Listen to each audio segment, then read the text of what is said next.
आप देख रहे हैं प्रथम न्याय और मैं उत्कर्ष प्रथम न्याय के स्पोर्ट्स सेगमेंट में फिर से आपके सामने उपस्थित हूं। आज हम लेकर आए हैं एक और सनसनीखेज खुलासा, एक विस्फोटक न्यूज़, जिसको जानने के बाद आपको समझ में आएगा आखिर क्या हुआ था 3 साल पहले आरसीबी के यूजी चहल के साथ। आज हम बात करने जा रहे हैं यूजी चहल का रिटेंशन ना होना और ऑक्शन में भी आरसीबी द्वारा नहीं पिक किए जाने का राज। हम आपको बताएंगे कि ये राज आखिर है क्या, लेकिन उससे पहले आपको जो राज हम बताने जा रहे हैं उससे ज़्यादा ज़रूरी चीज़ ये भी है कि आपको इस तरह की सनसनीखेज खुलासे अगर रेगुलर बेस पर जानने हैं, लगातार आपको ये खुलासे और सनसनीखेज न्यूज़ को सुनना है, तो आपको सबसे पहले हमारा जो चैनल है प्रथम न्याय, इसको सब्सक्राइब करना होगा और बेल आइकन पे क्लिक करना होगा, बटन को दबाना होगा, ताकि समय समय पर आपको इस तरह के सनसनीखेज खुलासे लगातार बार बार टाइमली मिलते रहें। अब हम बात करते हैं आपको युजवेंद्र चहल के रिटेंशन ना होने और ऑक्शन में ना पिक किए जाने का जो मेन रीजन है, जो मेन राज है, उसके बारे में। तो हम आपको बताना चाहेंगे आरसीबी के जो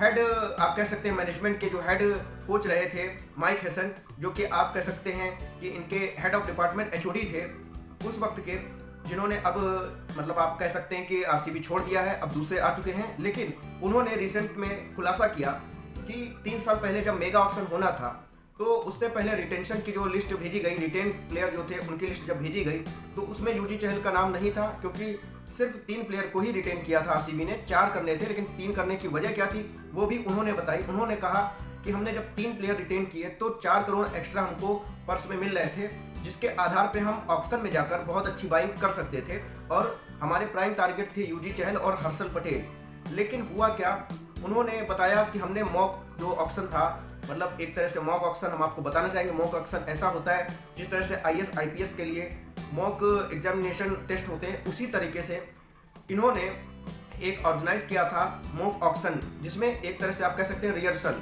लेकिन जब ऑक्शन स्टार्ट होता है तो माइक हेसन की सारी प्लानिंग सब कुछ फेल इस तरह से हो जाते हैं। सबसे बड़ी सरप्राइजिंग बात मतलब थी उनके लिए, आश्चर्यजनक बात ये थी कि यूजी चहल एक प्राइम प्लेयर थे, एक इंडियन प्लेयर थे, और परफॉर्मेंस करने के बाद भी यूजी चहल को मार्की प्लेयर्स में नहीं रखा गया। हम आपको बताते हैं दोस्तों, मार्की प्लेयर वो होते हैं जो इंटरनेशनल क्रिकेट में अपना सर्वश्रेष्ठ प्रदर्शन देकर टॉप प्लेयर की कैटेगरी में आते हैं, उनको मार्की प्लेयर कहा जाता है। उसमें से यूजी चहल भी शामिल थे। लेकिन उसके बाद भी जब ऑक्शन लिस्ट आती है तो यूजी चहल का नंबर होता है 65। वो टॉप 20 की जो लिस्ट थी, टॉप 25 की जो लिस्ट थी मार्की प्लेयर की, उसमें थे ही नहीं। इस वजह से आरसीबी की पहली प्लानिंग तो फेल हो जाती है। लेकिन दूसरी प्लानिंग थी कि हर्षल पटेल को लेना है, तो हर्षल पटेल का नंबर लगभग 32 के आसपास आया।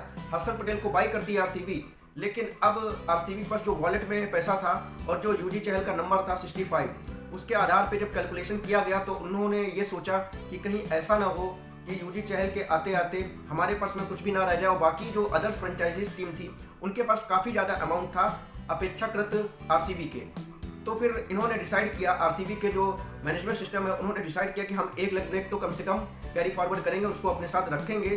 फिर ये गए जो श्रीलंका के लेग ब्रेक बॉलर थे वनिंदु हसरंगा के तरफ इन्होंने ऑक्शन में बोली लगाना शुरू किया, क्योंकि वो एक ऑलराउंडर भी थे। तो वनिंदु हसरंगा को 10 करोड़ 45 लाख में खरीदा गया। लेकिन जब तक बोली आती है यूजी चहल की, तब तक आरसीबी के वॉलेट में पैसे भी नहीं रह जाते हैं कि उन पर वो दाव खेले, और वो मजबूरीवश नहीं ले जा पाते।